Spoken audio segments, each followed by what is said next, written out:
Welcome to Silent Crime Case, the channel where the darkest secrets are brought to light.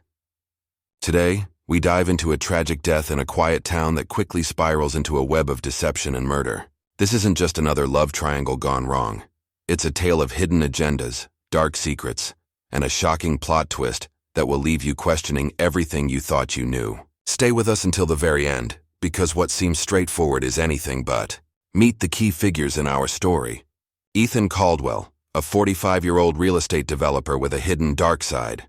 Natalie Caldwell, his wife who knows more than she lets on. Angela Ward, a friend tangled in Ethan's affairs. And Jake Morgan, a lover with his own agenda. Our story begins with Ethan Caldwell, known in the tranquil town of Brooksville, Missouri, for his sharp business acumen and charm that seemed almost magical.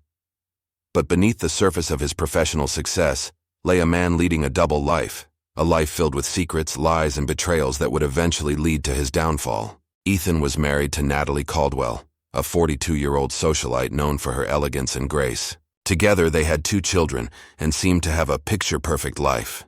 However, those who knew Ethan well were aware of his numerous affairs, which were an open secret in this small town. Despite his indiscretions, Ethan managed to maintain a facade of stability. But the cracks were beginning to show. Natalie Caldwell, involved in local charity events and always presenting herself as the perfect Southern lady, had known about Ethan's affairs for years. Each betrayal was more painful than the last. Yet, she chose to stay, driven by the desire to keep her family together and her social status intact. But there was more to Natalie than met the eye. She was not just a scorned wife. She was a woman on the edge with dark, buried emotions simmering for years waiting to explode. And explode they did. Ethan had a passion for sailing and often took his boat, Silver Wave, out on Lake Remington. It was his escape away to leave behind the stress and chaos of his double life. But in the days leading up to his death, Ethan's behavior became increasingly erratic. He spent more time than usual on his boat, often late into the night as if trying to escape something or someone. Friends and colleagues noted his anxious demeanor, his distracted gaze, and how he seemed constantly looking over his shoulder. Was he hiding something? Or was he fleeing from a danger lurking closer than he dared to admit?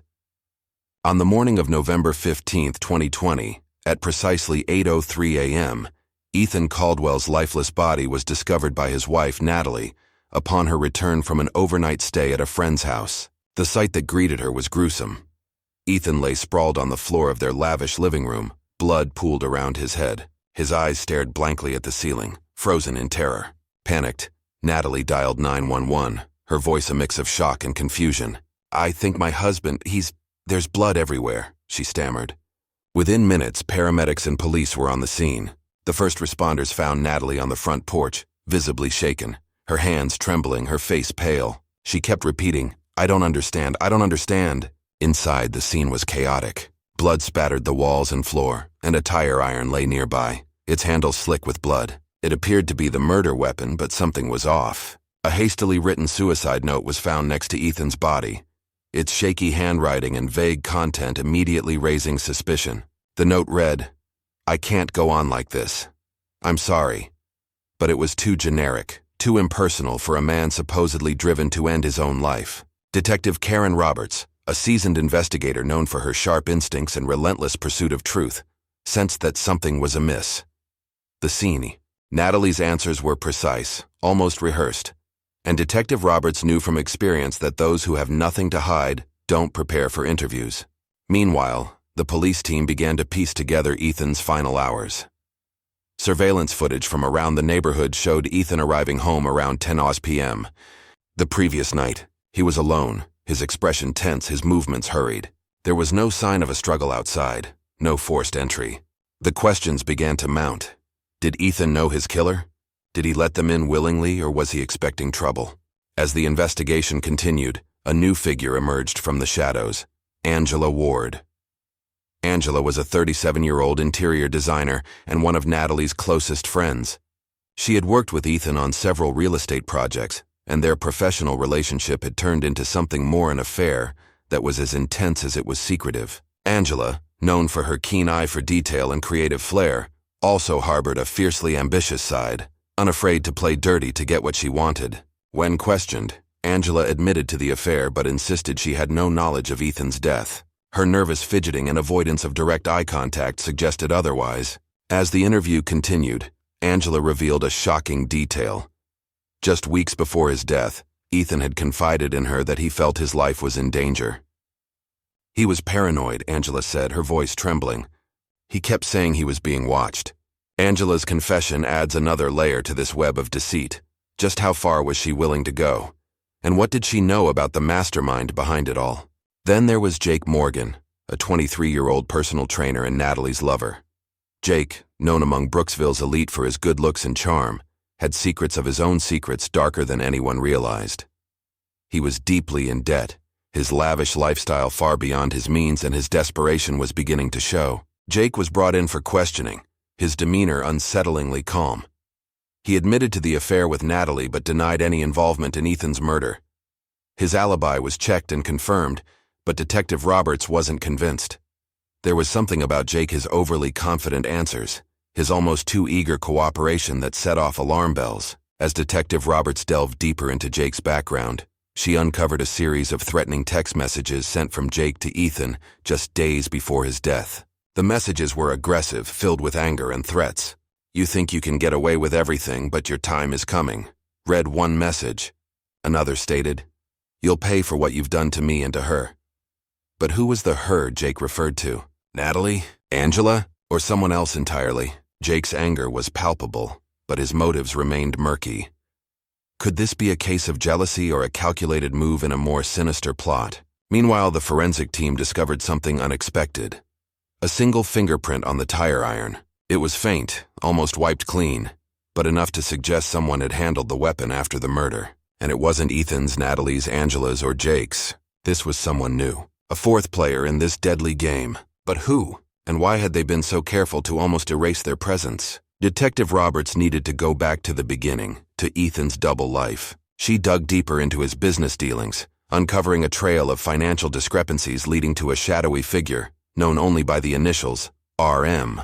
This person was involved in several of Ethan's questionable real estate deals that were suddenly going bad. The deeper Roberts dug, the murkier Ethan's world became.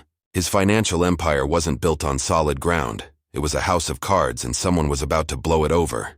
But then came another twist. A package arrived at the police station, addressed to Detective Roberts. Inside was a flash drive with no return address, no note, just the drive itself. Cautiously, the team plugged it into a secure computer. On it was a grainy, dark recording of Ethan on his boat, Silver Wave, the night before his death. He looked agitated, pacing back and forth, talking to someone just out of frame. The audio was garbled, but a few words were clear. "I told you I can't keep doing this. It's too dangerous. They're watching us."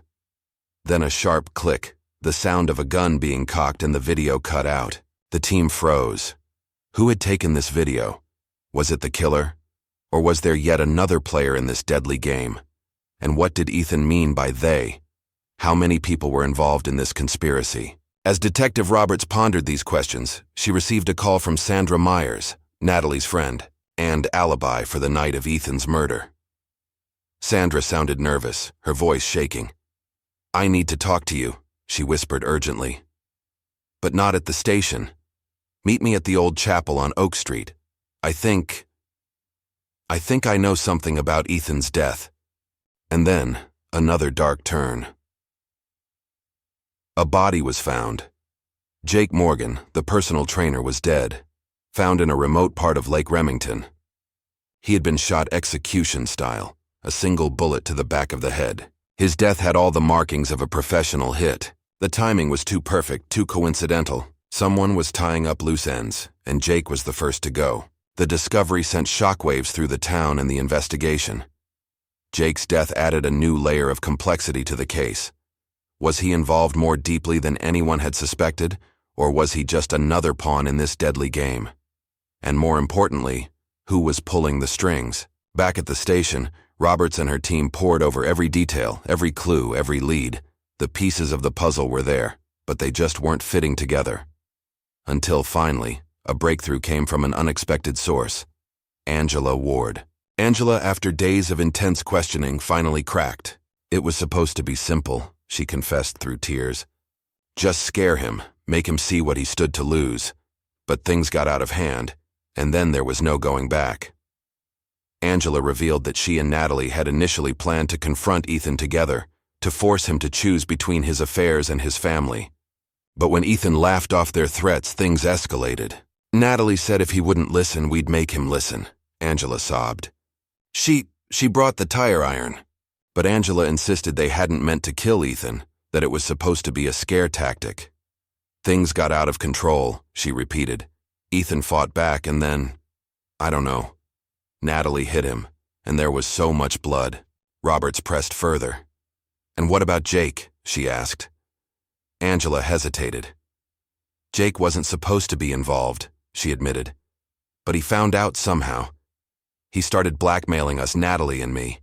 He said if we didn't pay him, he'd go to the police. The plot thickened. Jake had been blackmailing them, but who killed him, and why? Then came the final twist, a confession from the most unlikely source, Natalie Caldwell herself. You think you've got it all figured out, don't you? She sneered when Roberts confronted her with Angela's confession. You think Angela's telling you the whole truth? Natalie's eyes gleamed with a dangerous light. Angela doesn't know the half of it. Natalie then revealed the shocking truth. She had been playing everyone. Angela, Jake, even Ethan. I knew about the affairs, of course, she said, her voice cold and calm. But I also knew about Ethan's dirty deals, his secrets. And I knew that someone else wanted him dead, someone more powerful than all of us. Natalie explained that she had orchestrated the whole scenario, using Angela's jealousy and Jake's desperation as pawns in her game. I needed them to think they were part of it, to make sure they wouldn't turn on me, she smirked. And when Ethan turned up dead, it worked like a charm. But who was this mysterious third party? Who had Natalie been working with and why? As Roberts pressed further, Natalie's smug demeanor cracked. You'll never find out, she hissed. They're too smart, too powerful. They'll come for you too, just like they came for Jake. Roberts realized then that this was far from over. There was a bigger game at play, one that went beyond love, betrayal, and murder. A game that involved power, money, and secrets buried deep within Brooksville. And as the investigation continued, she knew one thing for certain. This case had only just begun. Ethan Caldwell's death is just the beginning. The secrets buried in Brooksville are darker than anyone imagined. Stay tuned as we uncover the next shocking twist. Don't forget to like, subscribe, and share your thoughts in the comments below. Could this be the end? Or is there more to this story than meets the eye? Stay curious, stay safe, and join us next time as we peel back another layer of mystery.